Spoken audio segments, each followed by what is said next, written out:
সকলৰ স্বাৰ্থৰ কাৰণে আমি সদায় মাত মাতোঁ বা কাৰ্বি আংলঙত বসবাস কৰা আন আন জনগোষ্ঠীৰ স্বাৰ্থৰ কাৰণে যেনেকৈ আমি মাত মাতোঁ ঠিক তেনেকৈ আমি উজনি অসমৰ মৰাণ মটক মধ্য অসমৰ তিৱাসকল আমাৰ গুৱাহাটীৰ পৰা আৰম্ভ কৰি কলিতাসকল ৰঙিয়ালৈকে ধৰক তাৰ পাছৰ মুছলমান সমাজখন সকলো মানুহৰ কাৰণে আমি গোটেই মানুহৰ কাৰণে এখন ইনক্লুচিভ জাতীয়তাবাদ বুলি আমি কওঁ সকলোকে লগত লৈ আগবঢ়া জাতীয়তাবাদ এটা আমি কৰিব খোজোঁ।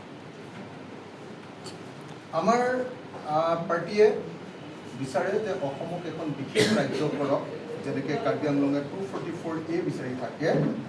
আমি গোটেই অসমখনক এখন বিশেষ ৰাজ্য কৰাৰ কথাটো ডিমাণ্ড কৰোঁ আৰু অসমৰ ভিতৰত থকা যিমান সম্পদ আছে মাটিৰ তলত তেল কয়লা চূণশিল লাইমষ্টোন মানে এই আটাইবিলাক অসমৰ মানুহৰ হাতত অধিকাৰ দিব লাগে বুলি আমি দাবী কৰোঁ। অসমৰ হাতলৈ আহিব লাগে। এতিয়া সেইটো নাই। নাগালেণ্ডত যিটো আছে সেইটো আমাৰ নাই। মেঘালয়ত যিটো আছে মাটিৰ তলৰ বস্তুবিলাকৰ ওপৰত সেইটো আমাৰ নাই।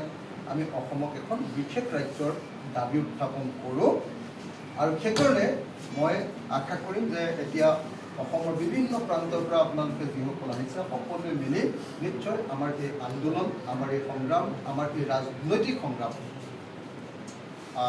অধিক শক্তিশালী হ'ব। আমি যোৱাবাৰ জেলত থাকোঁতে মই আকস্মিকভাৱে ইলেকশ্যনত উঠিছিলোঁ। তেতিয়া ৰাইজে মোক নেদেখাকৈ ইলেকশ্যনত জিকালে। এইবাৰ কংগ্ৰেছৰ লগত এলায়েন্স কৰিলোঁ, 2জন MLA হ'লোঁ। কংগ্ৰেছৰ লগত এলায়েন্স নকৰা হ'লে এইবাৰ আমি আমাৰ দলটো ৰিকগনাইজ হৈ যাব পাৰিলোঁহেঁতেন।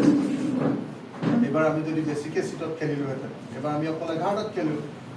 যদি বেছি চিটত খেলিলোঁহেঁতেন তেতিয়াহ'লে 6% ভোটটো পালোঁহেঁতেন আৰু MLAও আমাৰ 5-6জন হ'লহেঁতেন।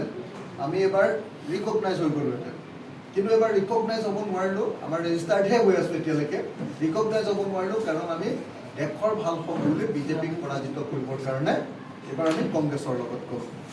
কিন্তু 2031 চনত আমাৰ প্লেনটো হ'ল যে অসমত এনেকৈ আনৰ তলত নেশ্যনেল পাৰ্টিৰ তলত থাকি আঞ্চলিকতাবাদ কৰি লাভ একো নাই। আমি আটাইবিলাক আঞ্চলিক দল ঐক্যবদ্ধ হ'ব লাগে আৰু আঞ্চলিক দল ঐক্যবদ্ধ হৈ বিজেপিক অসমৰ পৰা হটাবৰ কাৰণে আমি এইবাৰ কাম কৰিব লাগে।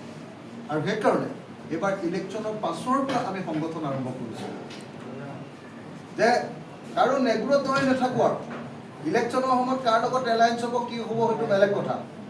আৰু এইবাৰৰ নিচিনাকৈ তেল মাৰি নাথাকোঁ আৰু নিজে কৰিম, তেওঁলোকে আহিলে আহিব লাগিব। আমি তেওঁলোকৰ পিছত আৰু তেল মাৰি নাথাকোঁ আৰু আমি কাম কৰিম। আমাৰ শক্তিশালী সংগঠন দেখিলে মানে তাতে আহিবলগীয়া বাধ্য হয়নে নহয়? আপোনালোকে কি ভাবে? হয়নে? আমাৰ শক্তিশালী সংগঠন দেখিব লাগিব যে ৰাইজৰ দলত নগদ নল'লে কাম নহ'ব। গতিকে আপোনালোকক মই সকলোকে আদৰণি জনাইছোঁ আৰু আদৰণি জনোৱাৰ লগে লগে অনুৰোধ জনাইছোঁ যে প্ৰত্যেকজনে আজিৰ পৰা কাম আৰম্ভ কৰিব লাগে। ইয়াত জইন কৰি ঘৰত বহি থাকিলে নহ'ব। আজিৰ পৰা জনতাৰ মাজলৈ যাওক, ৰাইজৰ মাজলৈ যাওক, কথা পতা আৰম্ভ কৰক আৰু আজিৰ পৰা নিজৰ সংগঠন মানে বেচিকেলি দুটা। এটা হ'ল বুথ কমিটিবিলাক বনাব লাগিব আৰু আনটো হ'ল আঞ্চলিক কমিটি।